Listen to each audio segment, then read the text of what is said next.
my cat's birthday!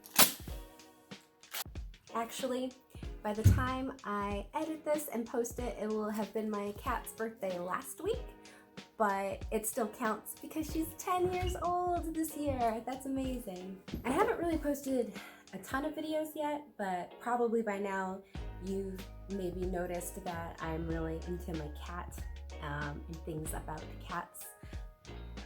Yay!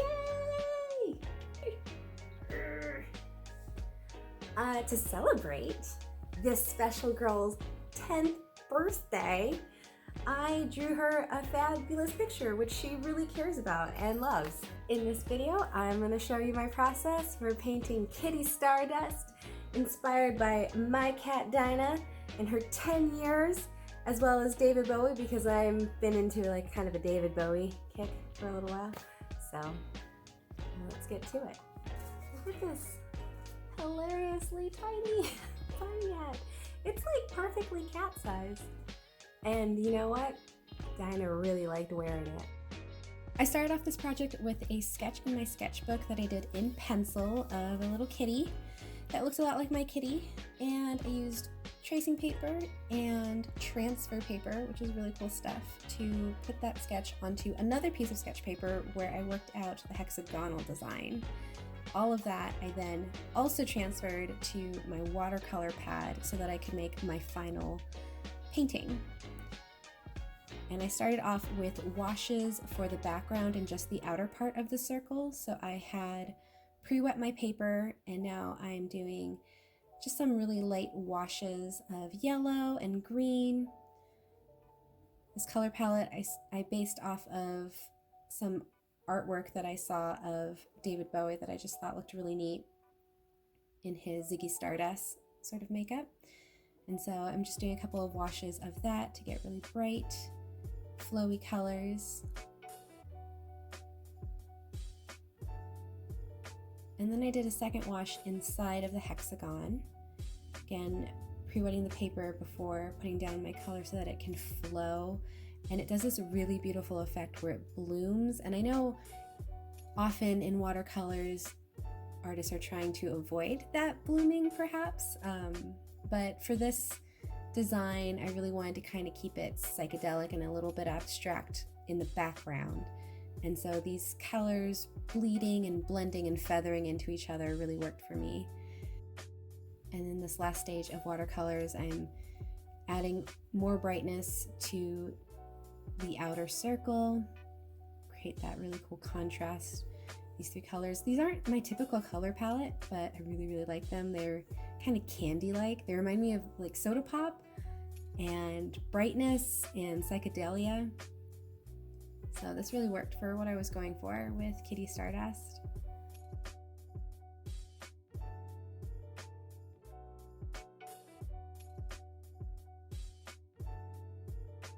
So I've always been really fascinated, interested in gouache, and I thought that I would try it out. And when I ordered some online, I wasn't quite paying attention to what I was doing, and I ended up ordering acrylic gouache, which I really enjoy working with. Acrylic gouache is a high pigmented acrylic paint that also has a mattifier. So as it dries, like gouache, it has a matte finish rather than a shiny finish, which is pretty cool to see in acrylic, but it is acrylic paint.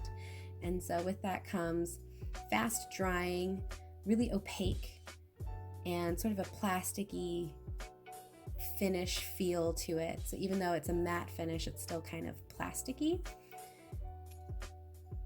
And for this one, I thought I would try out using the acrylic gouache sort of just like as an experiment. I hadn't really done much with it. I have, a few things that I tried out in my sketchbook, but this was my first time really using it in a piece that I wanted to finish. And so I did the shape of the hexagon in that yellow, greeny sort of color, sort of swirled the paints on there. And then the pinky ears. And this being really one of the first times that I'm using this kind of gouache. I really haven't even used real gouache yet, or traditional gouache, I should say. So this is just a lot of practice and experimenting. I hadn't even watched any tutorials yet at this point. I was just sort of going for it. What I usually do when I'm using a new art media is I'll just try it out and see what it feels like, what I think about it, any things that I think that I want to try to do with it, and what kind of problems I experience.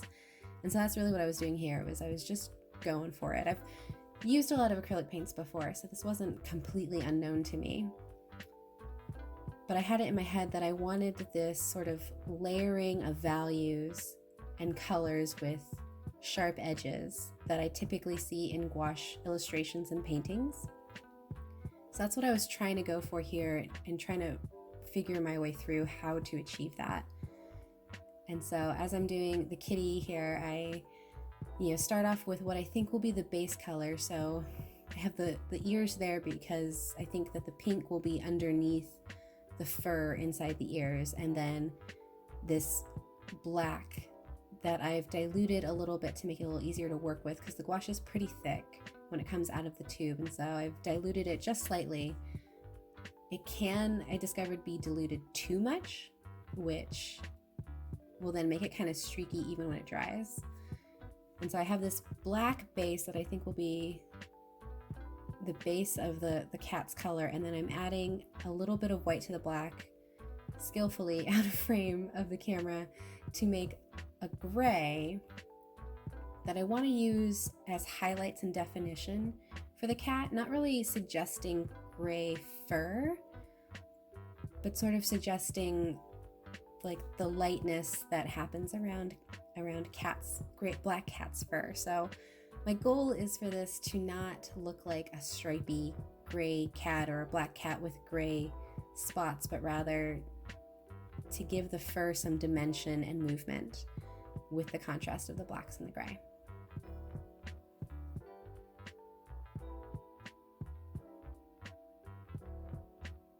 As I was working on this, I was also watching a movie, which is really, usually it's what I like to do. If I'm painting and I'm going to spend a little bit of time with a project, I like to put something on, like a podcast or movie. But I started watching Pan's Labyrinth, which is a difficult movie to watch while doing a project like painting, because it has subtitles and is also really fascinating and a really interesting movie to watch. And so it was hard to sort of keep my attention on my project. This took a little bit longer than maybe it should have. And I ended up painting several layers on top of each other to create that definition I was talking about. Just sort of working out the problem of how to create that definition without it looking like spots or splotches.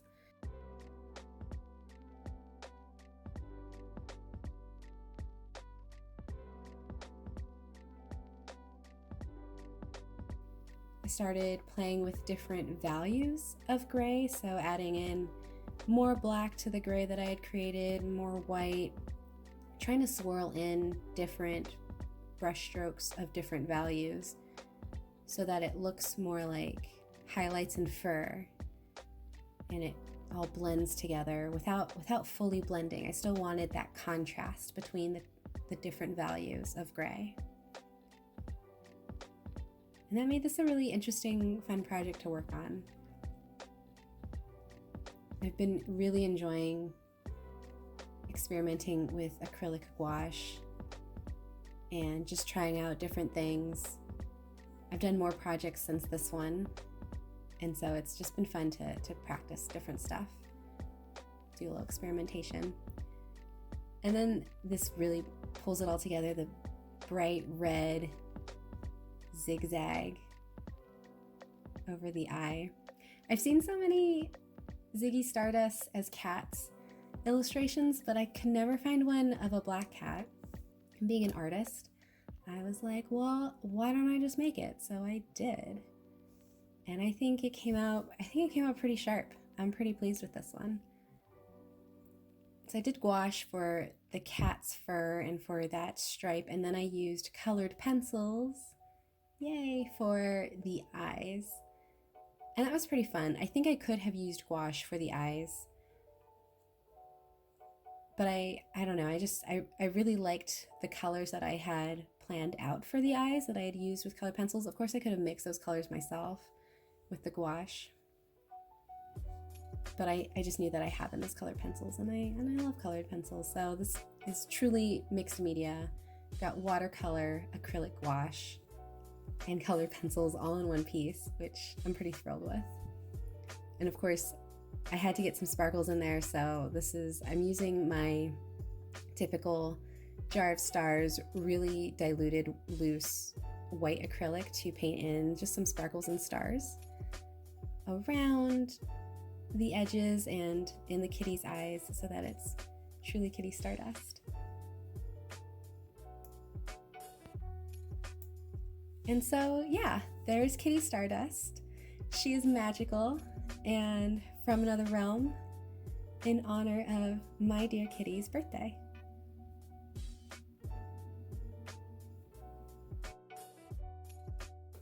Thank you so much for watching.